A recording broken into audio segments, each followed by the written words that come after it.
right here to do everything we can, working hand in hand with the mayor, with Metro PD, to keep everyone safe in DC, and it's been a tremendous effort. And now we're in Memphis, working with the mayor in Memphis, as we talked about earlier, doing everything we can. These are iconic cities in our country, and we want to help every city in this country who wants and asks for President Trump's help to make America safe again. Gentlemen, Mr. Chair, I have, you see. let the record show that Democrat was applauding the Attorney General's answer there. Unanimous consent?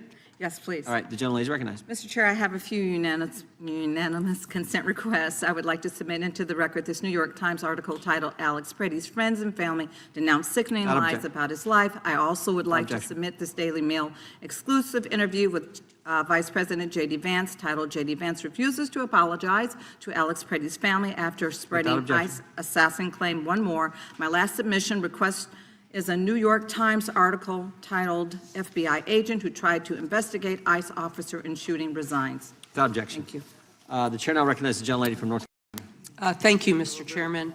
Attorney General Bondi, I think you and pretty much everybody else here and throughout the country believes that convicted sex offenders don't deserve special treatment or privileges in prison. And yet Ghislaine Maxwell, Jeffrey Epstein's co-conspirator, received perk after perk in prison. In July, she had a 2-day interview with your deputy and President Trump's former defense attorney, Todd Blanche.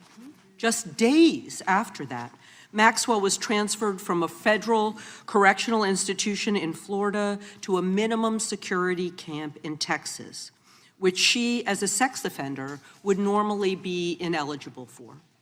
At this new facility, as the ranking member talked about, and by the way, it's nicknamed Club Fed, we've heard reports that she's been afforded special privileges: puppy time, private workouts, personal mail, secretarial services. Attorney General Bondi, does a convicted sex offender like Ghislaine Maxwell deserve special treatment and privileges in prison? Yes or no? Let me be crystal clear on this. No. And Thank you. let me keep going. No, let me keep going. Perfect. Well, I did not know she was being transferred. I asked you yes or no. She was not transferred to a lower Mr. Chairman, level. please stop the clock and remind the witness of the rules. One rule she needs to understand here. And I'm glad that we're agreeing. So when we're agreeing, we can move on to some other things. But I want you to know that every time she does get these perks, and it's been publicly reported, that the folks she's abused, the survivors who are sitting here, they see themselves as being denied justice. They feel re-traumatized. And I'm glad that we agree on that. But she should not be in that prison.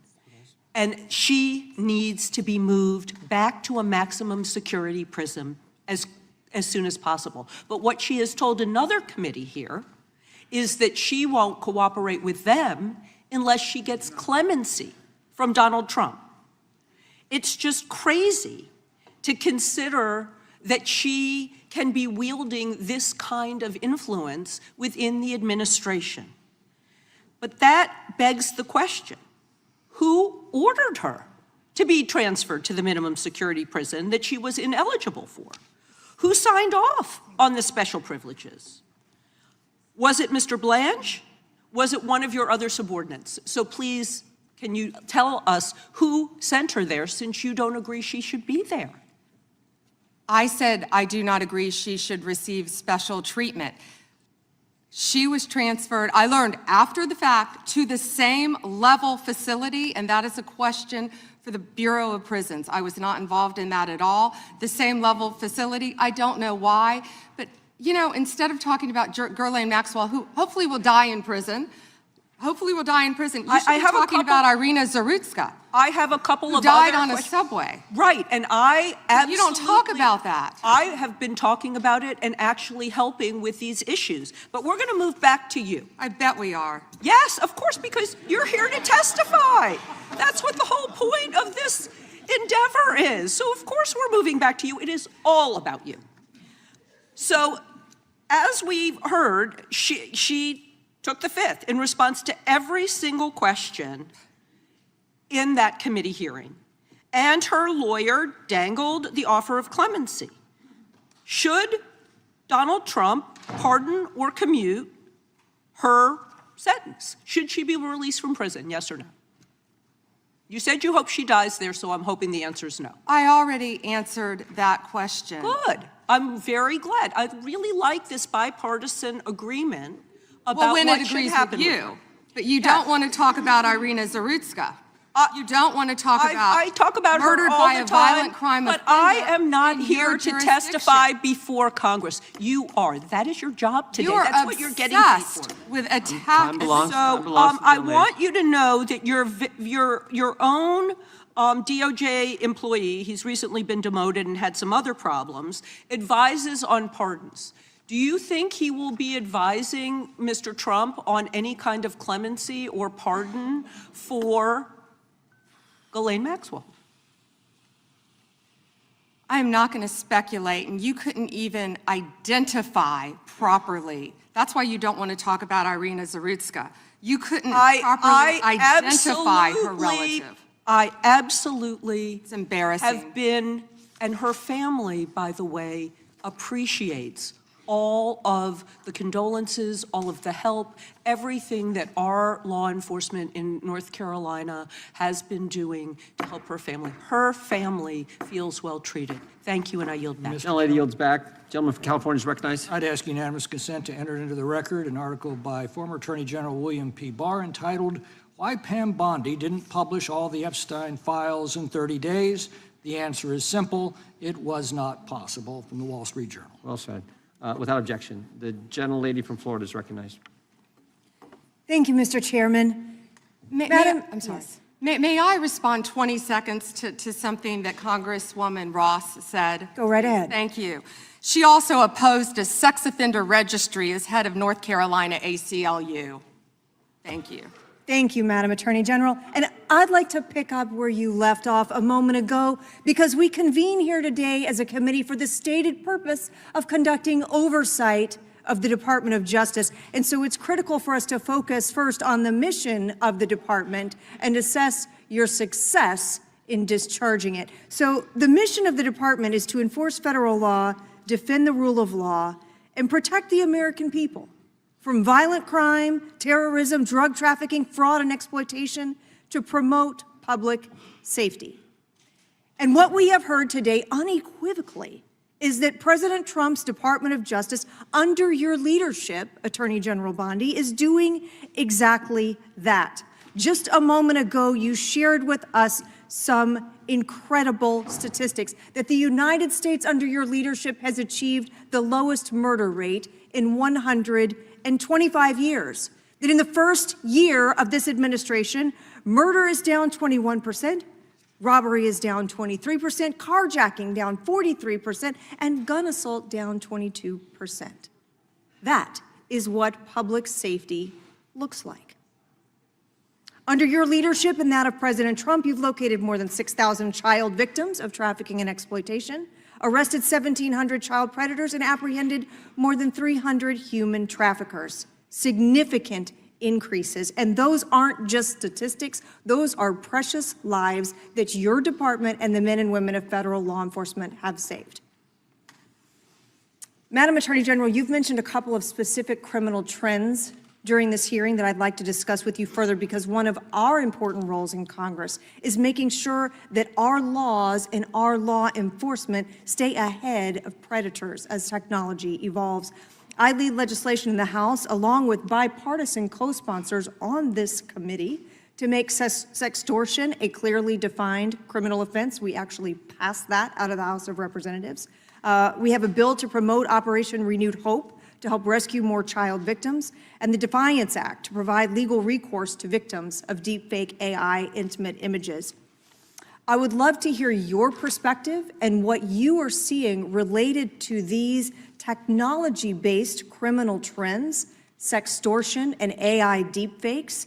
What are you seeing at the Department of Justice, and why do you believe that efforts to combat these types of crimes are important? Sextortion, and thank you for supporting that, Congresswoman. I think that was a bipartisan effort, actually. I think many of you on both sides of the aisle supported that. Thank you for that. You know, as a career prosecutor, it's horrible seeing that and seeing that young women and often young boys have been exploited with sextortion. And I see, thank you, both sides of the aisle nodding on that. It's horrific. The suicide rates go up, and that's why we have to do everything in our power to protect not only young girls, adult women, boys and men from sextortion, because it is happening and we're doing everything in our power, thanks to your legislation, all of you, to stop that. I'd like to hear a little bit more about some of the Department of Justice programs like Project Safe Childhood and the Internet Crimes Against Children Task Forces, partnerships that bring together federal, state, and local law enforcement. Sometimes the work between those law enforcement groups together really creates some incredibly powerful outcomes and some great success stories. I know you, as Florida's Attorney General, had a tremendous amount of leadership in our state trying to make sure we were taking care of children, also the elderly, protecting them from fraud, ending drug trafficking. Tell us a little bit about some of those departments within DOJ. Yeah, when you talked about Project Safe Neighborhoods, we've done a lot of that in Florida when I was state AG, and actually back when I was a state prosecutor prior to being Attorney General. That is so important. I feel like what we've been doing in DC too, with the Take Back DC and Make DC Safe Again, is similar to that. Going into the neighborhoods, working with the community, seeing law enforcement officers out there playing basketball with kids who live in the neighborhood. It's pretty remarkable what we've seen firsthand. Citizens in Memphis saying that they appreciate, they can walk outdoors now and they feel safe. People coming up thanking law enforcement and working hand in hand with them. We will continue all of these programs and working jointly with both sides of the aisle to keep our families safe. Thank you for that, Madam Attorney General. Mr. Chairman, I yield back. Gentlelady yields back. Gentleman from Tennessee is recognized. Thank you. I'd like to introduce for the record a letter to Director Gabbard from Mr. Warner and Mr. Himes, and a letter of response from her to them about who invited her to Atlanta, and a copy of the search warrant. And I'd also like to just make clear for the record, the reason people in Memphis weren't going out was because the ice was on the ground and we were afraid we'd fall. But other than that, we go out all the time. Gentleman, without objection, there's unanimous consent. The gentlelady from Vermont is recognized. Thank you, Mr. Chair. Attorney General Bondi, according to your department, a child is sexually abused in the United States every 9 minutes, and the vast majority of survivors never get justice. And that's one of the reasons why I think the Epstein case has resonated so deeply with so many Americans. And the other reason, I think, is because it has revealed a two-tiered system of justice. And the powerful are protected, and the survivors rarely get any accountability. And the Epstein files contain evidence of a multi-decade international criminal conspiracy involving some of the wealthiest and the most powerful people in the world. There's evidence of financial crimes, political corruption, sex trafficking, and of course, horrible sexual abuse. And I want to remind everybody, this isn't a game. These are real people, people who have suffered, who are sitting here with us today, and they deserve answers, and they deserve accountability. And I'm here to try to get some for them. Now, I've seen some of the unredacted Epstein files, and obviously, as you know, President Trump's name is all over them, but so are the names of other senior Trump officials. Howard Lutnick,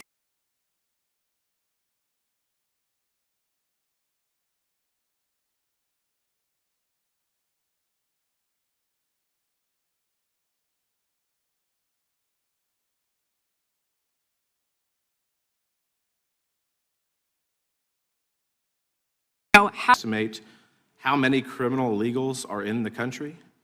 Yes. Thank you. This means that the number of illegals could be higher, probably higher. Does this hurt the federal government's ability to carry out immigration laws designed by Congress? Yes, Congressman. In your opinion, do you believe that the Biden-Harris administration and Democrat pro-sanctuary policies make our community safer and for the American taxpayer? Do sanctuary policies make our community safer? No, Congressman. I want to do a brief video to highlight sanctuary proceedings.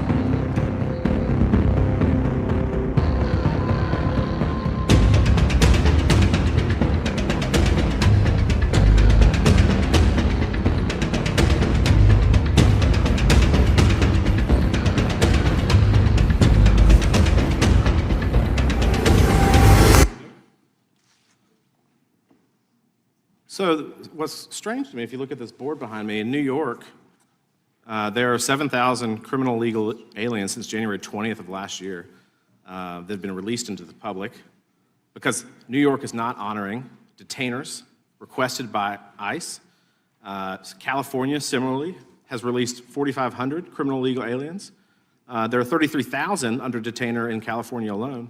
And of the people released, I think it's remarkable that those released in New York, 29 homicides, 2,500 assaults, almost 200 burglaries, these are people that are released into our community by these states that refuse to cooperate. Last August, Michael Jordan Castellano Fonseca, a criminal illegal alien with ties to Tren de Agua, shot 2 people in front of 5 children in the sanctuary state of Colorado. DHS lodged a detainer on him. He's awaiting trial, but the question is whether Colorado's sanctuary policies will prevent him from being removed from the country. Yes or no? Do you think that sanctuary jurisdictions, if they cooperated with ICE, those illegals in custody could be transferred to ICE properly instead of being held in taxpayer-funded jails and then released into our community? Yes, Congressman. Wouldn't it be more efficient and safer then if Democrats simply cooperated with the federal government, these sanctuary jurisdictions cooperated with the federal government and honored ICE detainers? And why? Why do you think? Of course, because so many criminals are running to sanctuary jurisdictions. Many of your colleagues across the aisle who we've seen speaking today about Epstein don't want to talk about the illegal criminals in their own jurisdiction for that reason. And yes, we need to do everything we can to work together to make America safer, and they're not doing that. This is not a partisan issue. People want to feel safe in their communities.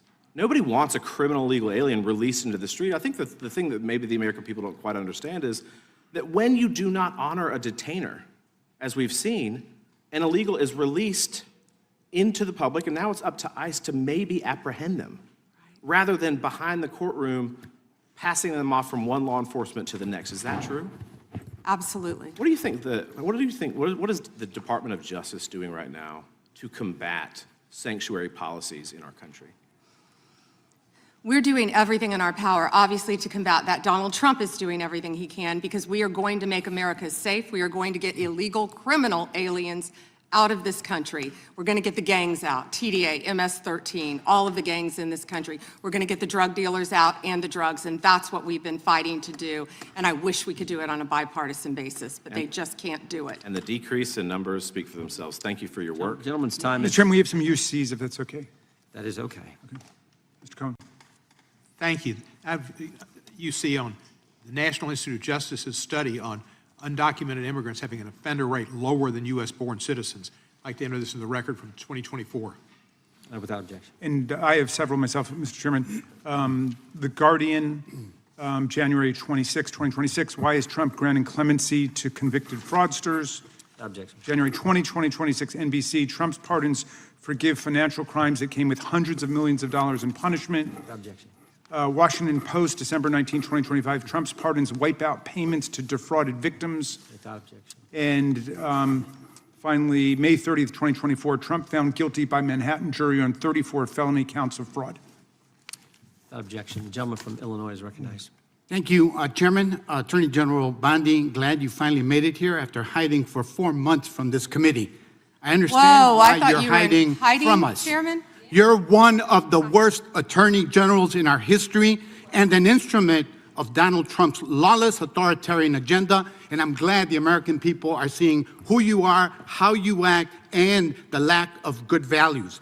You weaponize the Department of Justice to target immigrants, working families, and anyone that Trump deems an enemy of the state, all to protect real powerful criminals, including in your administration.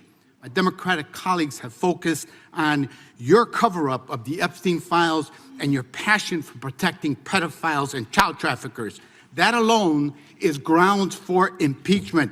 But there's so much more to your corrupt tenure as Attorney General.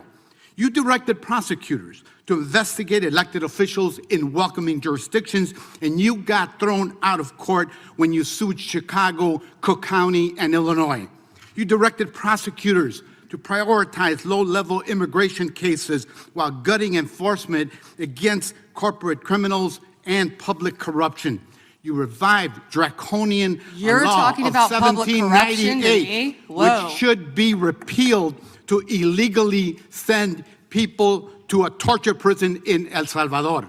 You fired over 100 immigration judges, including the assistant chief immigration judge in Chicago, without cause, and installed unqualified military judges whom you instructed to deny asylum in violation of the law. You prosecute the president's enemies like Jim Comey and Tish James while giving impunity to federal agents who are murdering and brutalizing and terrorizing constituents, including in Chicagoland, in my neighborhood. I saw it last year firsthand. You and Kash Patel covered up the murder of Silverio Villegas Gonzalez in my district by ICE agents. You tried to investigate Renee Good instead of the ICE agent who murdered her, and you tried to cover up the murder of Alex Preddy by CBP agents. You bring fake charges against protesters like the Broadview Six and Marimar Martinez, whom your administration labeled a domestic terrorist. This is the Montessori teacher who lives in my district, while protecting thugs who terrorize us and DHS authority. That's what you do. Protect and enable the criminals who are plundering our society and destroying what's left of democracy and the rule of law. Epstein accomplices, mass DHS thugs, corporate criminals, Tom Homan, Eric Adams, insurrectionists, the list goes on. And you talk about fighting crime, but you protect any criminal who helps you and Trump turn our country into an authoritarian gangster state. And after all this, nobody supports you. I'm not talking about Democrats. I'm talking about conservative judges who are condemning the rampant lawlessness at DOJ under your leadership. Your prosecutors are quitting in droves over being forced to prosecute low-level immigration cases, including in Chicagoland. Your MAGA base despises you because you're covering up the Epstein file. How ironic. And even your own boss has repeatedly complained to your staff about you, calling you weak and ineffective. Weak and ineffective. That's what Donald Trump thinks of you already. You will not win, however. Chicagoland rejects you. The American people reject you. Our communities have demonstrated our strength and resilience in the face of cruelty and cowardice. Democrats must impeach and remove lawless officials like you and Kristi Noem and impose accountability for every criminal action. But you can spare yourself more humiliation. Resign now and submit yourself to accountability by the American people. Mr. Chairman, before I yield back, I ask unanimous consent to submit for the record this Wall Street Journal article dated January 12, 2026, entitled, "Trump has complained about Pam Bondi repeatedly to aides." Thank you, and I yield back. Objection. Gentleman yields back. The gentleman from Texas is recognized. I thank the chairman. May I have 20 seconds, please? Yes, ma'am. Thank you. Let's hear the opposition research. Thank you. That's absolutely right, that they're not running for, he's not running for office again because, well, I don't know why you're not running for office again, but after the filing deadline, you publicly announced you would not run when your chief of staff, Patty Garcia, announced and took your seat. That's I a believe state matter. Democrats That got isn't a angry federal about matter. You that should as well. investigate crimes. I believe Time Democrats belongs- got time angry you should about that as investigate- Time well. belongs to the gentleman Violations from of the law. Texas. The time belongs to the gentleman from Texas. And a little flexibility on the time. I appreciate the chairman. Madam Attorney General, am I correct that under your leadership, the Department of Justice has prosecuted cases of non-citizen voting? So it's false, as some of my Democratic colleagues have claimed, that it doesn't happen. Yes. I ask that today because we're voting on the Save America Act today to enact common sense policy to ensure only American citizens vote in American elections and enact federal voter ID laws. But it's true, for example, that in just this month, a federal grand jury in Newark indicted 2 men with illegally voting in federal election and making false statements. Mohammed Mazammel and Mohammed Shakil were non-citizens at the time they registered to vote. This happens, it happens regularly, and you're prosecuting those crimes, correct? Yes. But does that prosecution of those criminals overturn their previously cast votes? That's all pending. But it does not overturn votes that they've cast, right? So passing the Save no, America Act Congressman. would help deal with that problem. Yes, Congressman. Second question, as Attorney General, you're in charge of the Executive Office of Immigration Review, correct? Yes, Congressman. The Biden-Mayorkas regime caused the immigration court case backlog to explode, correct? Explode. Does that sound about right, that in September of 2020, 4 months before President Biden took office, there was a backlog of 1.5 million cases, but by the time President Biden left office, the backlog reached nearly 4.2 million cases? It sounds about right, but I don't have the exact numbers. It would be accurate to say that most individuals who file for asylum have a meritless or fraudulent claim? Most. I don't have the numbers. Oh, so does it sound correct that of the asylum cases adjudicated in FY 2023 under the Biden regime, that only 14% resulted in an asylum grant and only 12% in fiscal year 2024? Does that sound correct? It sounds correct. I'm sorry, I don't have the numbers. Could you get that information to us to Yes, verify absolutely. that data? I'll get all that information to you. Under the Trump administration, immigration judges complete an average of 65,000 cases per month, the highest average completion rate in at least a decade. Does that sound correct? That sounds correct. Ms. Bondi, how many new cases under EOIR received in fiscal year 2025 have you all had? And of those, what percentage have been granted asylum? Do you know? I can try to get you those numbers. I thought I had those. That'd be great, because my question is whether President Trump's decision to pause asylum in the wake of the shooting of a National Guardsman by an Afghani here in Washington, D.C., in the nation's capital, helped to stop the backlog in your office. Does that sound correct? Yes, Congressman. My point being that the leadership of this administration is ending the backlog, reducing the backlog, making sure that we don't have fraudulent asylum claims clogging it, and keeping Americans safe. Is that correct?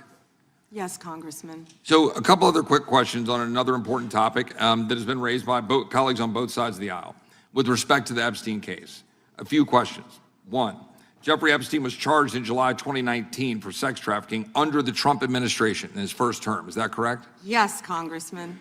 And that Ghislaine Maxwell was charged in 2020 also under the Trump administration, correct? Yes, Congressman. So it is safe to say that the administration led on that issue and that there was silence in the previous administration. Is that correct? Yes, Congressman. Almost complete silence from everyone who's been trying to still talk about Epstein. They didn't say a word under the Biden administration. Nothing. And I want to make one other point and then another question, though, that is important. I want to make one observation, that is that we've heard the information today, which is troubling, that Jane Doe's, that victims' information was made public and was unredacted in the files that were released on Friday. So my question is, some of us had argued when we were dealing with the discharge petition in Congress, that when Congress inserted itself into the process, that we needed to be very careful to ensure that we were protecting victims. So a question that is both, I just want to make that clear, that some of us were fighting for that here, and we didn't get a chance to amend it or change it. So that was concerning. But a question a little more pointed, I have to say, is why, though, were the victims' names released that shouldn't have been? That there were names in the files, that these Jane Does, that their names shouldn't have been made public, when there were some accusers whose names were redacted? That's question one. Mm-hmm. And question two was that Ghislaine Maxwell was put in jail for trafficking minors. Rightly so, and you properly said here at this table, you hope she dies in jail. Well, I want to know, will anyone besides her or Epstein, which I congratulate President Trump's previous administration and this Department of Justice for continuing all of that, but that they were indicted, but will anyone else be indicted and prosecuted under this, given the information that's in front of us? So two questions. Thank you for letting me answer that. They didn't want to hear my answer on the other side. Yes, given the tight time frame of 30 days, I believe we got everything released within a little over 60 days. I'm talking as fast as I can. My time is up. We did the best we could immediately. If everyone's been coming to view the documents, if someone's name should not have been redacted, we're releasing it. If someone's name was redacted, we said right away, was not redacted and should have been, meaning a victim. We went back and redacted it. We're doing everything we can based on the tight time frame and over 3 million pages that we released that Donald Trump signed for pure transparency. Second, what was your second question? About whether another individual will be indicted and absolutely. Thank you for asking that. And they never wanted to hear the answer to that. We have pending investigations in our office. Time of the gentleman has expired. Unanimous consent request from the gentlelady from Pennsylvania. Thank you. I have several UCs as receipts. I'd like to have unanimous consent to introduce the National Security Presidential Memorandum 7 dated September 25th, 25. Without objection. The Bondi Department of Justice memo dated December 4th, 2025. Without objection. An article from Newsweek entitled DOJ Deletes Study Alleging Rise in Far-Right Terrorism dated September 18th, 2025. Without objection. Notice article from October 3rd, 2025. Trump's directive on organized political violence could lead to increased surveillance of his critics. Without objection. Washington Post article, September 25th, 2025. Trump targets domestic terrorists, but only mentions the radical left. Without objection. Idaho Capital Sun, October 18th, 2025. Rest easy, Idahoans. The No King demonstrators are American patriots. Without objection. Attacks on freedom of speech, what nonprofits need to know, published by the National Council of Nonprofits, the largest network of nonprofits in America. Without objection. The Freedom from Religious Foundation warns that Bondi memo weaponizes federal law enforcement against non-Christians and dissenting viewpoints. Without objection. A Ken Klipperstein blog from January 28th, 26, ICE's secret watch lists of Americans. Without objection. And an Intercept article from February 2nd, 26, Trump calls his enemies terrorists. Does that mean he can kill them? Without objection, the gentleman from Florida is recognized. Thank you, Mr. Chairman. Good morning, Attorney General Bondi. Good afternoon. Oh, you're right. Good afternoon. It's been a long day. I wrote this morning. We've known each other a long time, and I'll always be appreciative for your assistance when you were Attorney General in Florida after the shooting at my high school at Marjory Stoneman Douglas in my hometown of Parkland when we passed a bipartisan bill, the Marjory Stoneman Douglas School Safety Act, which was the largest policy response to a school shooting in American history. Your department also prosecuted to the fullest extent of the law a constituent of mine and former felon that had plans to kill me when he was picked up by law enforcement after he was target practicing in his backyard with 2 rifles, a scope, a silencer, 3,000 rounds of ammunition, an anti-Semitic manifesto. My name was the only name on their target list, and my kids found out about this from their friends at school. So thank you. However, the most transparent administration in American history. Before Trump, we didn't know the word transparency, apparently. It's been 12 months since you gave Republican influencers part 1 of the Epstein files. You said the list was on your desk. Then a memo came out and said that there was no list. Phase 2 of the binders never happened. The President of the United States says the Epstein thing is a hoax. He blasts his own base for wanting the release of the files. He blamed Barack Obama.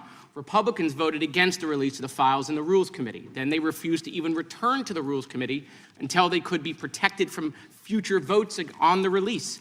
Speaker Johnson sends Congress home a day early before break. They sent the Deputy Attorney General to meet with Maxwell. She says something favorable about the president. Miraculously, she gets transferred to a minimum security facility. No one can explain why. Miraculously, the leaks to the Wall Street Journal stop. We come back from break. We have the Massey discharge petition. Republicans drop a rule, a non-binding resolution trying to kill the Massey discharge petition. The White House says passing the Massey discharge petition is a hostile act.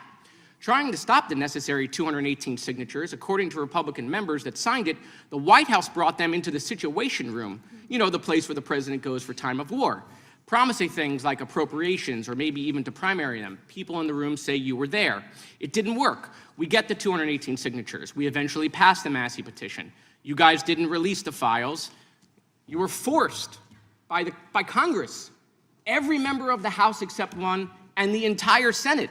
The reason the president signed it is because it was a veto-proof majority. We can't agree on anything, and yet the entire House but one member and the whole Senate forced the administration to release the files.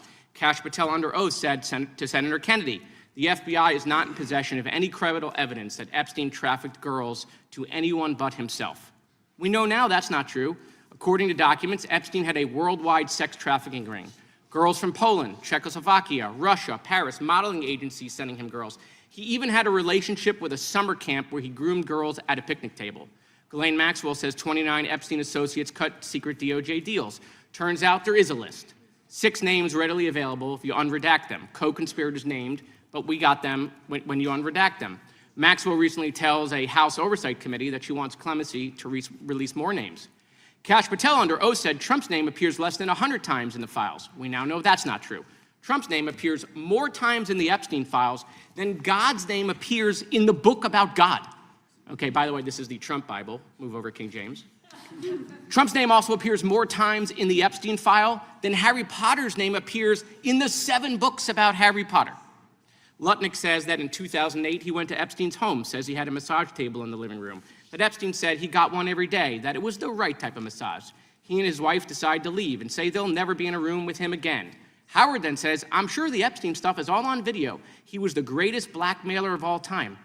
Well, how would Howard know that?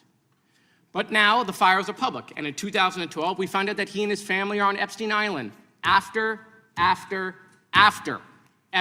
pled guilty to state charges. I'm from Florida. I take my family to Disney World, not to Epstein Island. It's in the files that dispute the president's claim that he kicked Epstein out of his club. Allegedly, the president said that he asked Epstein to leave. Supported now, that's disputed though, statements from the manager of the club. Now, Madam Attorney General, I have like 25 seconds left. So because I'm curious, and I'd like to see, flip to the Jared Moskowitz section of the binder. I'm interested to see what staff provided on the oppo on me, and because we're in the Olympics, I'm going to give it a grade. I just want to see how good it is. So give me your best one.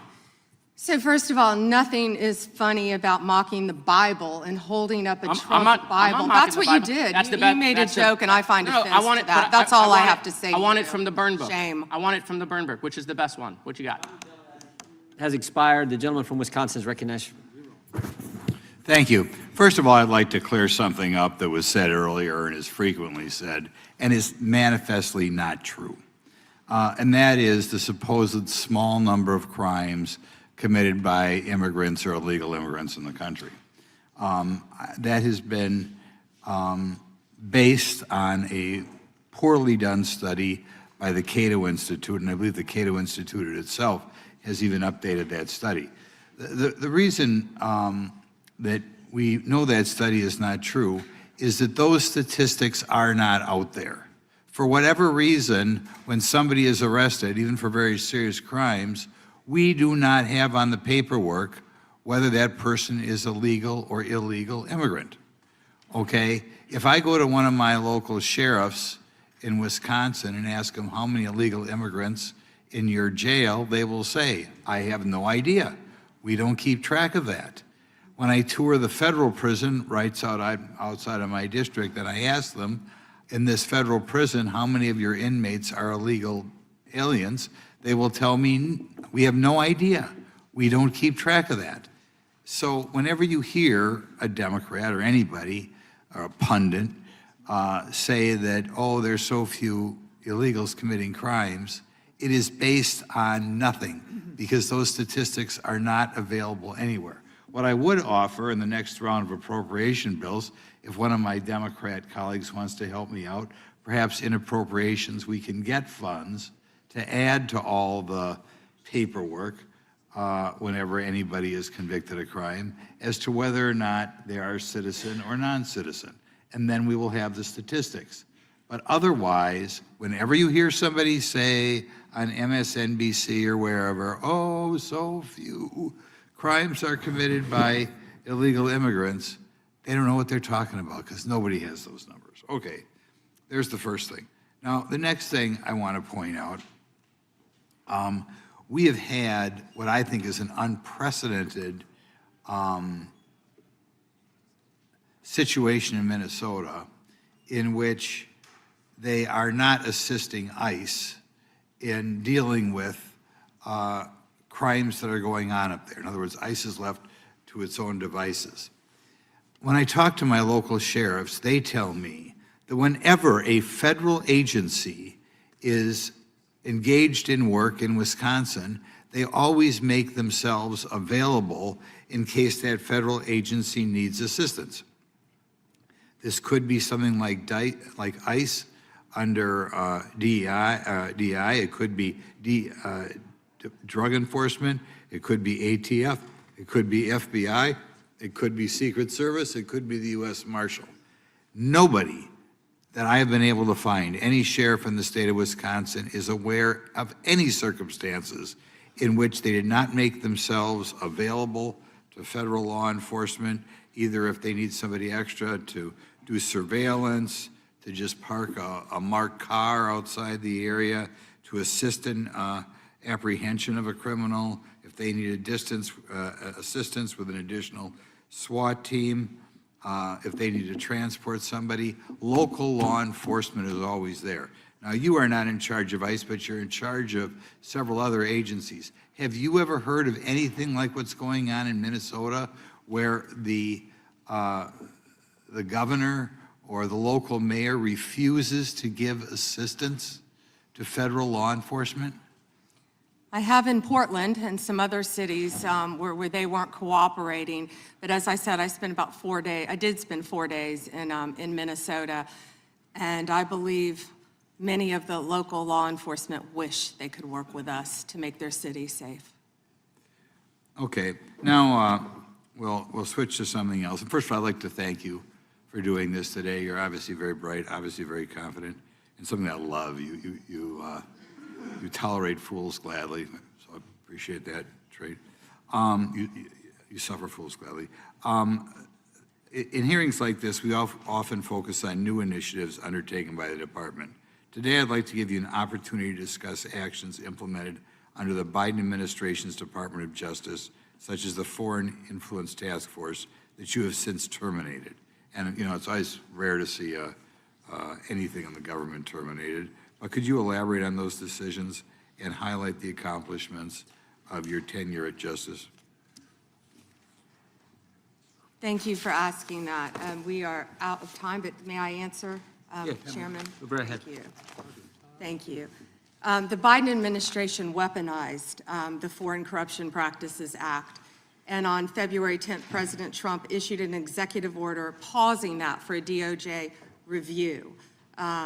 Under Deputy Attorney General Blanche's supervision, a comprehensive review was led, and the department issued new guidelines protecting all Americans and protecting against the weaponization that happened under the Biden administration.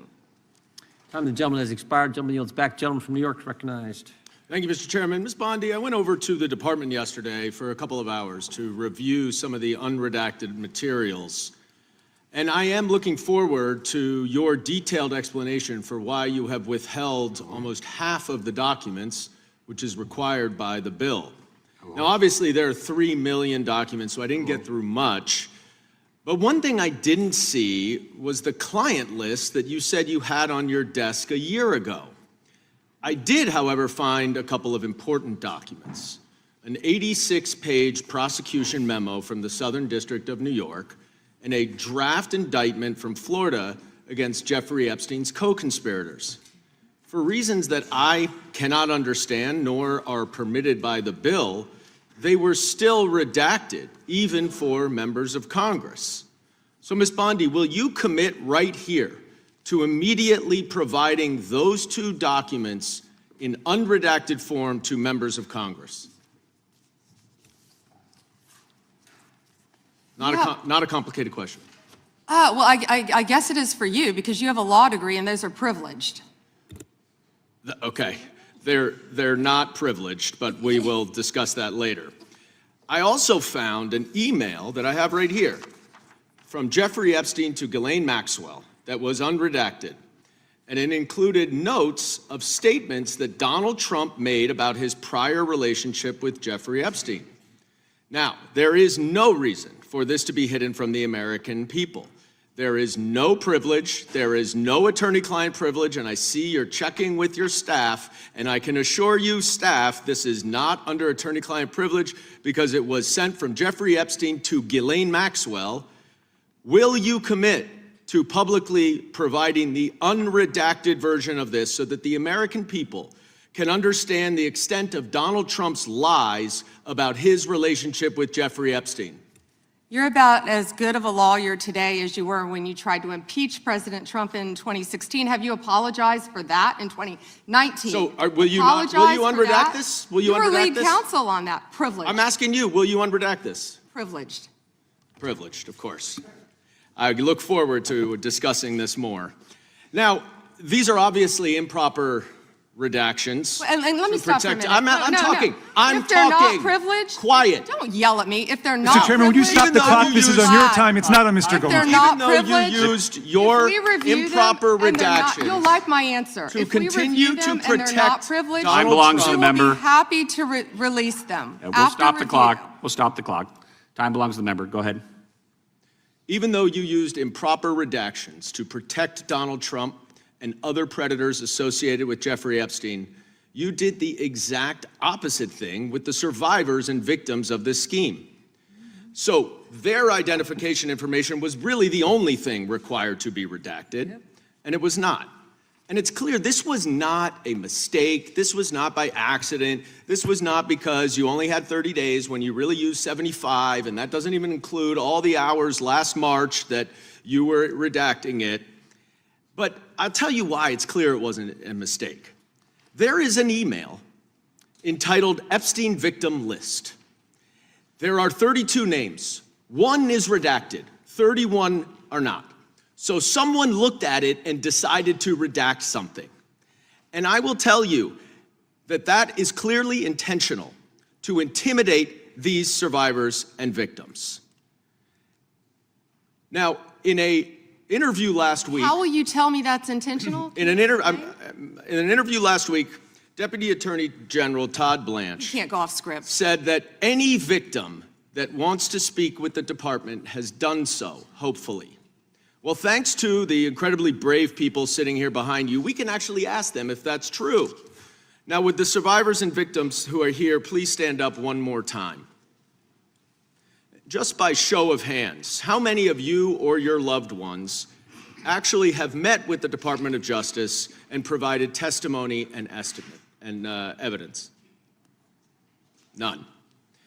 And of those of you who have not met, which is everyone, how many of you have reached out either individually or through a lawyer or representative to offer to provide testimony and evidence? All of them. And of those of you, all of you, who have reached out, how many of you were denied or ignored by the Department of Justice? All of them. And despite the shameful and despicable efforts by Ms. Bondi and her department to intimidate you, how many of you are still willing to speak to the Department of Justice? All of them. Well, Ms. Bondi, it looks like you have some more witnesses to talk to. Gentleman's time has expired. And I yield back. We will go to the good gentleman from North Carolina, Congressman Knott.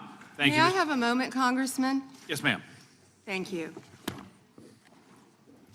Here we go. Here's the photograph. This is why he wanted to repeat everything that had been said previously on Epstein. This is his state, New York. You probably don't even know who this is. Wahid Mohammed from Afghanistan. Yes, because I'm no longer a prosecutor. Convicted of assault.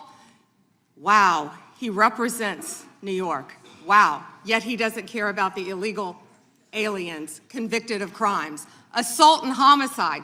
No longer a prosecutor, so he doesn't care about his constituents. Here we go. Arson, El Salvador, Miguel Palacios. Fermin Flores Ramales, Mexico, rape. Let's talk about the 70% of immigrants who are detained without a criminal conviction or arrest. Stop the clock. Stop the clock. Time belongs to Congressman Knott. Thank you, Mr. Chair. Madam Attorney General, I want to be sure that the American people understand exactly what we're referring to when we talk about sanctuary policies. They are often framed in sort of innocuous terms like, we refuse to take part in immigration law. And when you add up all of the population represented by these cowardly politicians in sanctuary jurisdictions, whether it's a county, city, or state, sanctuary jurisdictions account for roughly 40% of the United States. Now, in reality, it's much more than just a passive exercise. Is that not correct? Yes. It's unbelievably active. And in terms of breaking down these terms, I want to break it down in as clearly a term as I can. What is a federal detainer for the American people? Please describe it. A federal detainer is when someone is held in federal custody. Yes. And when a federal detainer is issued to local law enforcement, they are obviously in local or state custody, correct? Yes. And federal officers take note of that apprehension and they say, we want to come and apprehend him or her to deport them. Isn't that correct? Yes. And in these sanctuary jurisdictions, whether it's California, Illinois, New York, or other places, even in North Carolina, there are sanctuary jurisdictions. That federal detainer often prompts not any cooperation, not any assistance, but a release onto the streets. Isn't that correct? Yeah, and Congressman, a federal detainer is federal law. Yes. That people must abide by, yet these jurisdictions, many of these jurisdictions are not abiding by that. And we hear a lot of talk from the other side about victims of violent crimes, sex crimes, murders, whatever it may be. But I want to be very clear. Illegal aliens who have been arrested for committing some of the most heinous crimes, they have been released by sanctuary cities, by sanctuary states, rather than being turned over to the federal government for deportation. Isn't that correct? It is, and it's sad for all Americans that any jurisdiction would do that. These are some of the most violent criminals I think we've all seen. Yes. And despite their best efforts to obstruct you and the president in making us all safer, I just want to go through a quick list again of the accomplishments that you have been in part responsible for achieving. True or false, the country now has the lowest murder rate in 125 years. Yes. True or false, 62 major cities are now reporting rapid decline in murder rates. Yes. True or false, robberies are down nearly 20% over the last year. Yes. True or false, violent crime is down almost 15% over the past year. Yes. True or false, right here in Washington, D.C., violent crime is down almost 30% since President Trump took office. Yes, and the number may be even better than that, but yes. Good. Yes. True or false, the DEA has seized over 200,000 kilograms of cocaine since President Trump took office. I believe so, and 78,500 kilos of meth and more than 260,000 kilos of cocaine. Unbelievable. That's lives saved every Unbelievable. day for all of us, for Absolutely. families, for children. And then true or false, the Department of Justice under your leadership has a 92% success rate at the Supreme Court, I believe so. or ballpark.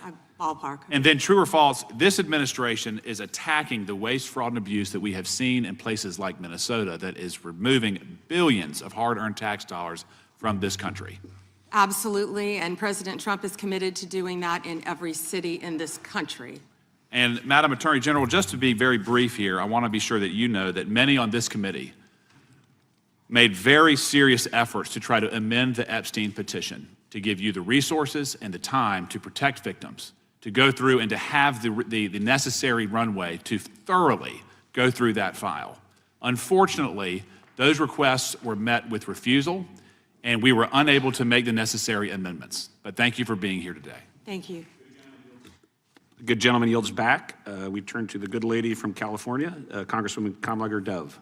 Thank you, Mr. Chair, and thank you, Attorney General, for being here today. I want to talk with you about an issue on which there is broad bipartisan agreement: the importance of ensuring trust between the American public and those government officials who wield powerful law enforcement responsibilities.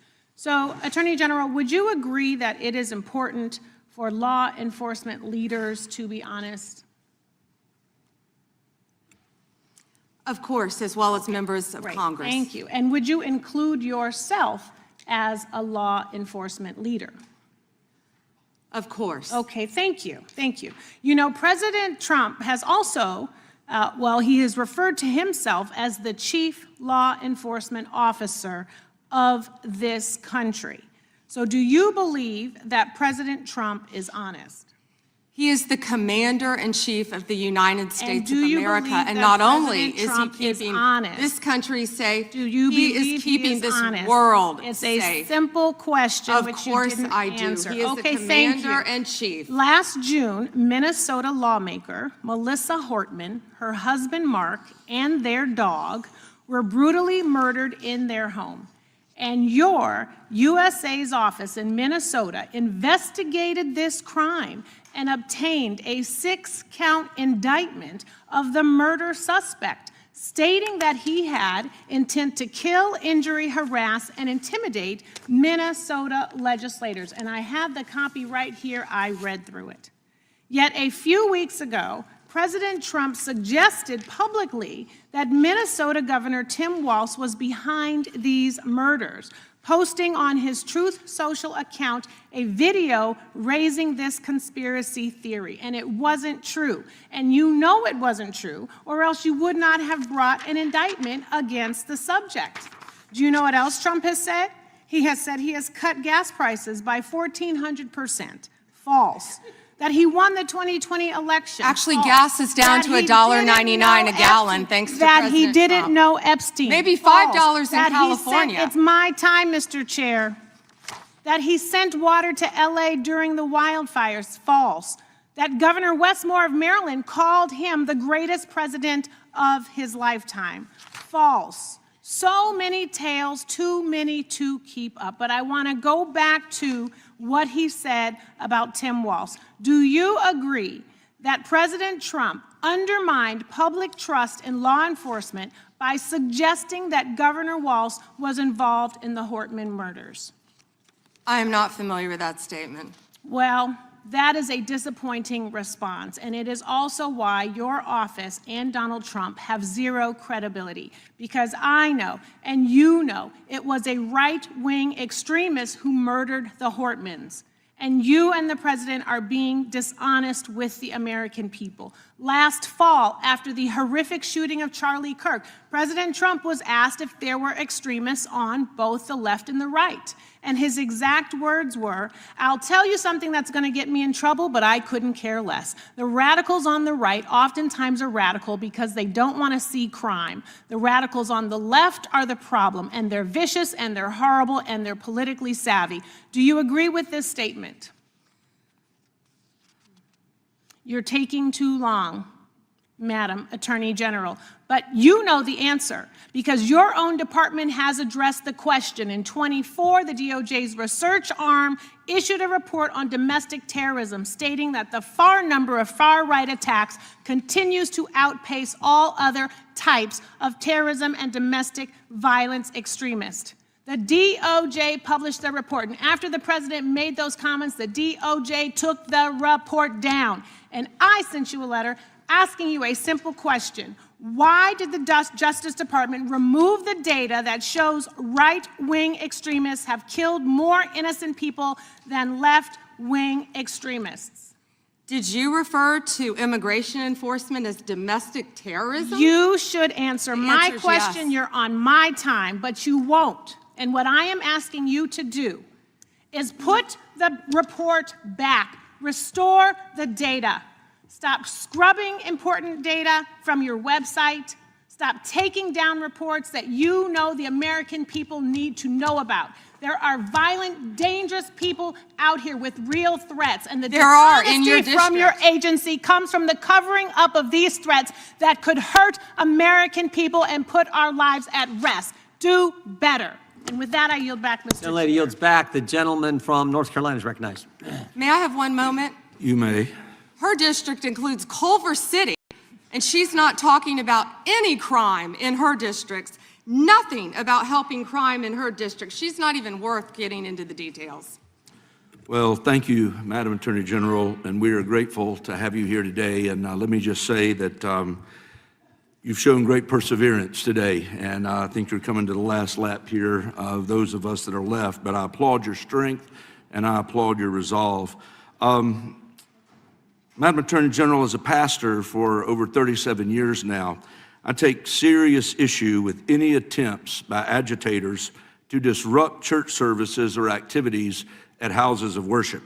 And I just want to take a moment to clarify some things. I realize you can't talk about pending cases per se, but I do want to ask some very general questions for clarification.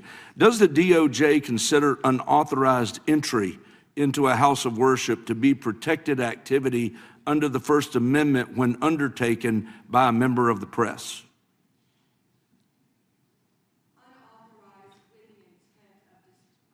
Unauthorized with the intent of disrupting, yes. Okay. Even And- if it's a blogger like Don Lemon. Correct. How does the DOJ distinguish between news gathering activity and expressive or protest conduct when a press defense is asserted?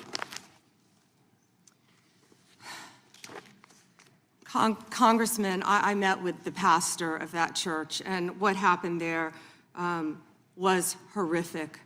Of course, the press is welcome, and I would hope all houses of worship, whether it's a synagogue, whether it's a church, any house of worship.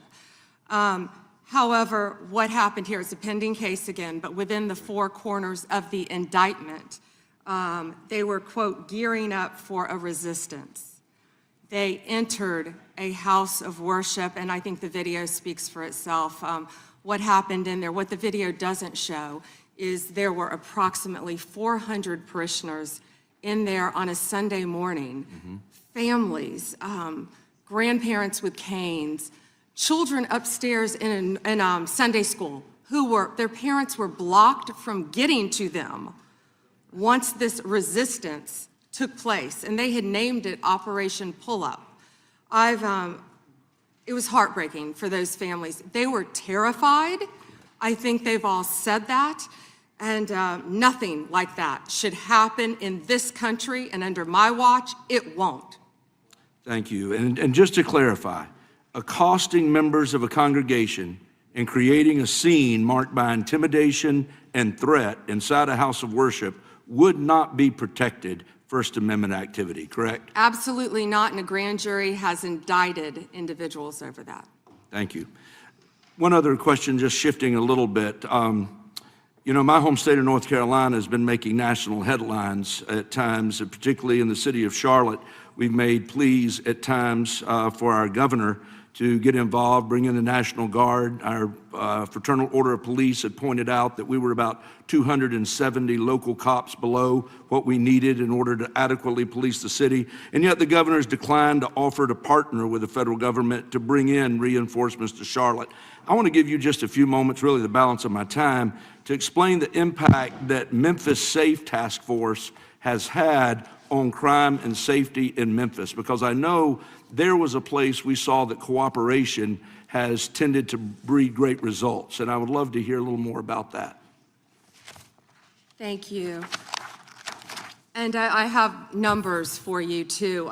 Well, and we're all right here in DC, we're all living right here in DC, and I think we've seen the remarkable impact that it has working with members of the Democrat Party on this, with law enforcement, with the mayor, with the police chief, doing everything we can to make DC safe. As of February 9th, there were nearly 10,000 arrests. This is DC. 1,000 illegal guns seized since the operation began, with carjackings down 81% from this time last year, and violent crime down 42%. DC is safer because of it. We know we had a National Guardsman shot, and we had a beautiful young woman killed. I went to her funeral, and I keep in touch with the National Guardsman who was shot, his parents. He's doing great. He's a miracle. Please continue to pray for him. I know my time is up, but same results I spoke about earlier in Memphis, and we're still working on that with the help of Make Memphis Safe Again. Well, again, I think it just draws an incredible contrast between what we've seen happening in Minneapolis versus what we've seen happen in D.C., what we saw happen in Memphis, and what I would love to see in some ways, if we could ever get our governor to work with us in North Carolina, to happen in Charlotte. But with that, I yield back. Thank you. Time of the gentleman has expired. Gentlelady is recognized. Thank you. I seek unanimous consent to introduce into the record the research that Representative Kamlager-Dove and I referenced concerning the threat of right-wing domestic terrorism, which the Department of Justice scrubbed from its website in September. Without objection, the gentlelady from Thank Texas you. is recognized. Thank you so much, Mr. Chairman. And to be clear, I'm not going to ask any questions of this witness because this witness has revealed that she has no intentions of answering questions. But instead, I'm going to ask some very basic questions really quickly of my colleague, Becca Ballant, if she will answer right or wrong, raping children. Wrong. Right or wrong, killing random citizens. Definitely wrong. Right or wrong, enriching yourself as the sitting president of the United States. Definitely wrong. Okay, thank you, because I probably never would have got that with our witness. Our witness who somehow is a lawyer but does not understand how it works with witnesses. I'm not really sure what law school she went to and what all kind of cases she tried, but typically when you come into a space and somebody's a witness, then they sit there and they answer questions instead of asking questions. And then we also have this objection that we use as lawyers called non-responsive when a witness fails to actually answer the question. But nevertheless, let me address the survivors because that's exactly who they are. They are not victims, they are survivors. Let me say thank you for having more courage and moral clarity in your pinky fingers than the entire Department of Justice. We are currently the laughing stock of the world, partially because of the failed leadership within the DOJ as we see kings and queens falling everywhere around the world. But we don't know the basics of right and wrong in this country because it's not about partisanship. And that's why I applaud Thomas Massie, because he's the only person on the Republican side that has a backbone and knows how to stand up to corruption. But nevertheless, let me keep going. My Democratic colleagues have been attacked this entire committee hearing. They have been lied on. And frankly, the American people weren't looking for that. They were looking for answers about the corruption that they see coming from this administration.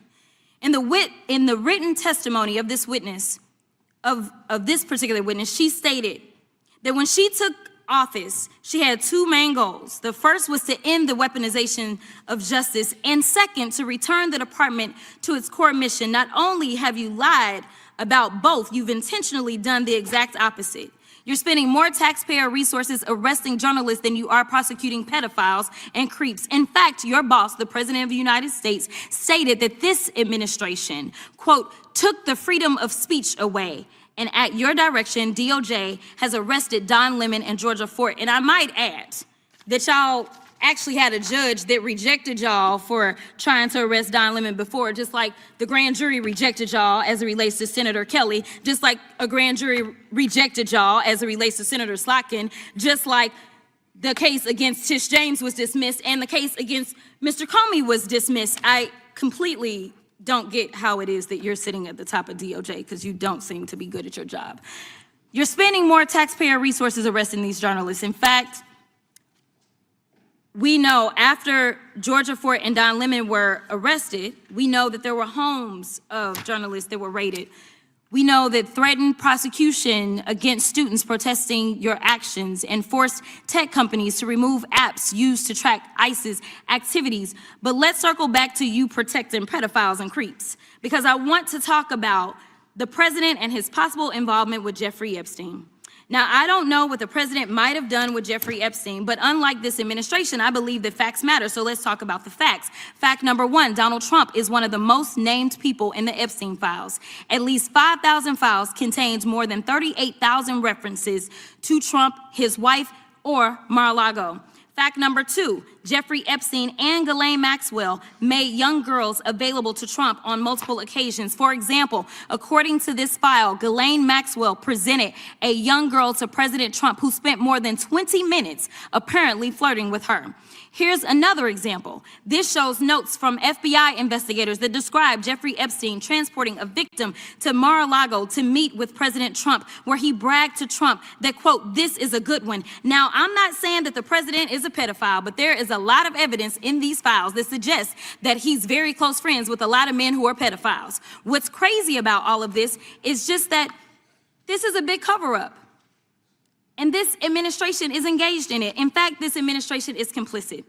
But there are numerous others, like how the DOJ is attempting to obstruct justice in the investigation of the rogue agents who have murdered American citizens, or how the DOJ seized voter data from Fulton County in an attempt to steal the 2026 midterm elections, or how federal agents have Tom Homan on tape accepting a bribe and your agency killed the investigation, or how your agency is ready to give the president a $230 million payday, which is unconstitutional. The Constitution is clear. The president shall not receive any payment except his salary while in office. The fact of the matter is that you will be remembered as one of the worst attorney generals in history, an attorney general who has prioritized obstruction over justice, corruption over the law, fealty to the president over loyalty to the Constitution. And Mr. Chairman, I will yield. Gentlelady yields. Gentleman from Missouri is recognized, excuse me, gentleman from Kansas, the Attorney General, former Attorney General, Mr. Schmidt is recognized. Thank you, Mr. Chairman, and General Bondi, thanks for being here. Did you have anything you wanted to say before we talk? I do. Thank you, Congressman. Thank you, my friend, for many years. I find it interesting that she didn't even want to try, Congresswoman Crockett, to ask any questions, because she certainly did not condemn her leader, Hakeem Jeffries, for taking money from Jeffrey Epstein after Epstein was convicted. And I will be brief to give you your time, Congressman. This is what she didn't want to talk about. Texas, from Cuba, convicted, homicide, arson, weapon offense. So what we talking about? Convict some of these perpetrators that rape these women that are sitting behind you, that you refuse to even acknowledge they are here. Time belongs to the gentleman from Kansas. Mr. Chairman, could I have a few seconds back to make up for the yelling? Thank you. General, did you have anything further to say? Texas, convicted of homicide, Cecil Joseph from Dominican Republic. Texas, convicted for kidnapping, rape, Khalid Khan from Afghanistan. That's why they want to talk about Epstein and not what's happening in their own states. Thank you, General, and thank you for being here. And this has been quite a spectacle to observe today. I think it's sad. I ran for Congress because I thought we had serious problems in this country we wanted to try to fix together, and this performance today, not yours, General, but some of my colleagues, has not shored up my confidence that we are up to the task. You and I served together for 8 years when you were Attorney General of Florida and I in Kansas. You served professionally. I'm glad to be able to serve with you in these new roles, and I'm glad you're there, both generally and today.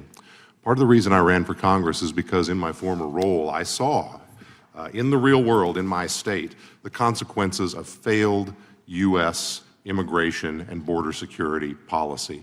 And I'll spare you the lengthy recitation, but let me give you the short version. I sit here and think about a fellow who was running, I believe it was drugs for the cartels, and shot a police officer in Oklahoma, drove across the border into my state, kidnapped an old man, and then invaded a house and shot at cops before we ultimately neutralized him. He's in prison now for, I believe, the rest of his life. I'm thinking about a drunk driver who was in our country illegally, never should have been here, and one night killed a young deputy in southern Johnson County, Kansas, who was making a traffic stop on another individual. Drunk driver ran into him, never should have been here, shouldn't have happened.